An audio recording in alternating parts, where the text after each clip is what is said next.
कमलनाथ ने गुरुवार को कांग्रेस के सभी प्रकोष्ठों के अध्यक्षों के संगठनों और प्रकोष्ठों के कामकाज की समीक्षा की। जिलों में पदाधिकारियों के कामकाज की समीक्षा भी हुई। कमलनाथ ने कहा, मुझे मध्य प्रदेश के मतदाताओं पर पूरा भरोसा है कि वो सही फैसला करेंगे। देखिए, समय समय पर संगठन में चेंजेस होते हैं, सबसे चर्चा करके जानकारी लेके, और इस दफा हमारे संगठन चुनाव हुए थे। हर जिले में एक डीआरओ गया, उसने भी रिपोर्ट बनाई है। इस पर विचार किया जा रहा है। सर, संगठन एक साल चुनाव के लिए आप तो लगातार दौरे कर रहे हैं, लेकिन बाकी जो संगठन है वो एक्टिव नजर नहीं आ रहे। नहीं, सब प्रकोष्ठ, मेरी अभी प्रकोष्ठों से मीटिंग है, सबसे मैं मीटिंग कर रहा हूँ और सब अपने अपने क्षेत्र में एक्टिव है।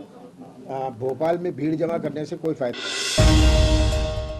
कमलनाथ की कांग्रेस पदाधिकारियों के साथ बैठक पर गृह मंत्री नरोत्तम मिश्रा ने तंज कसते हुए कहा कि कमलनाथ ने बैठकों कर पूरी कांग्रेस को ही बैठा दिया है, इसलिए मेरा मानना है कि अब कांग्रेस खड़े होने की स्थिति में नहीं है। खुद कमलनाथ कभी फील्ड में नहीं जाते। महीने में एक प्रवास कोई कार्यकर्ता कर देता है तो कर देता है, अन्यथा बैठक ही बैठक है। चुनाव में ही कमलनाथ जी को जनता की याद आती है, वो चुनावी पर्यटन पर निकलने लगते हैं।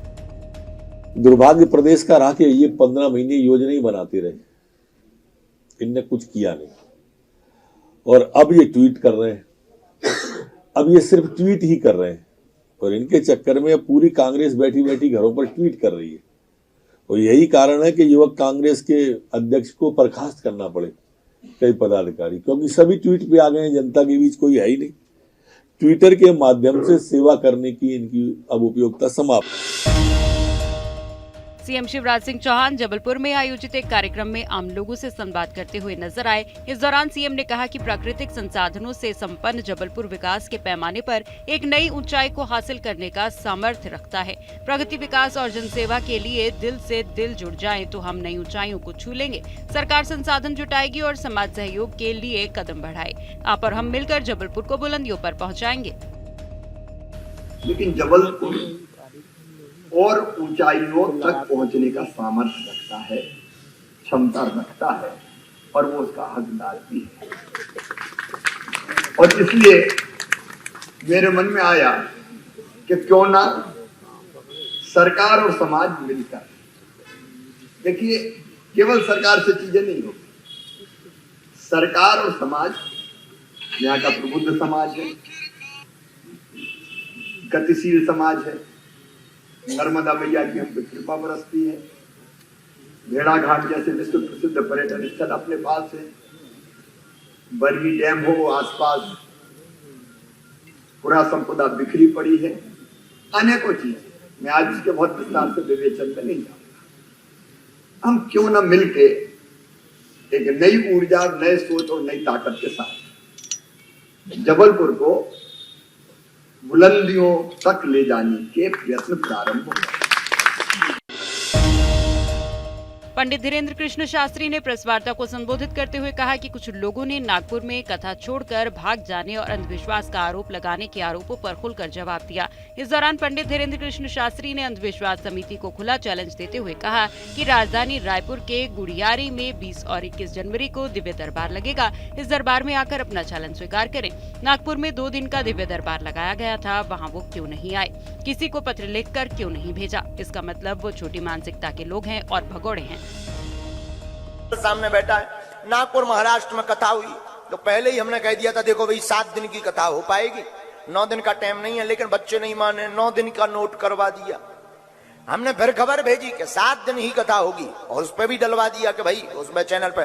और 2 दिन कथा नहीं हुई तो वहां के कोई तथा कथित हैं रावण के खानदान के, वे बोले लो बागेश्वर सरकार पंडाल छोड़कर भाग गए, जैसे उनके बाप की हमने मूड़ा छुड़ा लाए हो।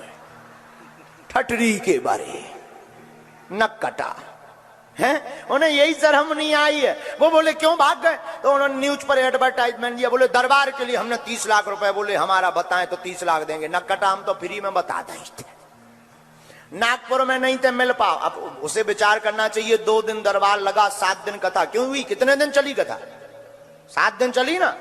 अब ठटरी के बारे तुम ही नहीं आए तो लो, रायपुर में दरबार है, आ जाओ, किराया खर्चा हमसे ले लेना, तुम्हारी ठटरी हम बार देंगे। मध्य प्रदेश में इस साल विधानसभा चुनाव होने वाले हैं। इसे लेकर बीजेपी और कांग्रेस दोनों ही पार्टियों ने कमर कस ली है और इस चुनाव में अपनी अपनी जीत के दावे भी कर रही हैं। इसी बीच कांग्रेस के पूर्व विधायक फूल सिंह बोरैया ने बड़ा बयान दिया। मीडिया से बातचीत के दौरान उन्होंने कांग्रेस की जीत के साथ ही बीजेपी की हार का दावा भी किया और कहा कि बीजेपी 230 सीटों में से 50 सीटें ही जीत पाएगी। अगर वो इससे ज्यादा सीटें जीत गई तो वो विधानसभा के सामने खड़े होकर अपने हाथों से अपना मुंह काला कर लेंगे। कि भारतीय जनता पार्टी अगर मध्य प्रदेश में 50 से ज्यादा सीटें जीत जाए तो फूल सिंह बोरैया अपने मुंह से राजभवन के सामने खड़ा होकर के अपना मुंह काला कर लेगा। इस बात की कायम आप कायम रहेंगे इस बात पे? मैं अभी भी कायम हूं, आगे भी रहूंगा और ये ऐसे ही नहीं कह रहा हूं, मेरे पास इसका कैलकुलेशन है। मुख्यमंत्री शिवराज सिंह चौहान ने अपने सरकारी आवास पर देश के जाने माने उद्योगपतियों के साथ मुलाकात की। इस दौरान फ्लिपकार्ट और वॉलमार्ट जैसी अंतर्राष्ट्रीय कंपनियों के निदेशक भी मौजूद थे। गौरतलब है कि देश विदेश के उद्योगपति मध्य प्रदेश में निवेश करने के इरादे से मौके की तलाश में हैं। इसी सिलसिले में उन्होंने मुख्यमंत्री के साथ मुलाकात की। छत्तीसगढ़ में इस साल विधानसभा का चुनाव होने जा रहा है। इसी को ध्यान में रखते हुए भूपेश सरकार अपना बजट तैयार कर रही है। फिलहाल भूपेश बघेल सरकार में 2023 के बजट पर मंथन तेज हो गया है। वित्त मंत्रालय ने सभी विभागों से अपने अपने बजट प्रस्ताव जल्दी से जल्दी भेजने को कहा है। गौरतलब है कि 27 से 29 जनवरी के बीच मुख्यमंत्री भूपेश बघेल अपने मंत्रियों के साथ विभागीय प्रस्तावों पर बातचीत करने वाले हैं। इस साल मुख्यमंत्री भूपेश बघेल जो बजट पेश करेंगे वो आकार में पिछले 22 सालों के बजट से इतिहास का सबसे बड़ा बजट होने वाला है। भारत और न्यूजीलैंड के बीच 21 जनवरी को रायपुर में पहली बार होने वाले इंटरनेशनल वनडे मैच को लेकर सरकारी एजेंसियां और क्रिकेट संघ का सिस्टम पूरी तरह से धराशायी हो गया है। स्टेडियम की अव्यवस्था अब तक नहीं सुधरी और टिकट को लेकर बड़ी बदइंतजामी सामने आ रही है। टिकट के लिए बुधवार को ऑनलाइन टिकट बुकिंग का पोर्टल खोला गया था, लेकिन कुछ ही टिकट बंटने के बाद पोर्टल बंद हो गया, जबकि शहर के सैकड़ों लोग 4 बजे से पहले पेटीएम ऐप पर प्रोसेस करके बैठे थे ताकि पोर्टल खुले और वो तुरंत टिकट खरीद सके।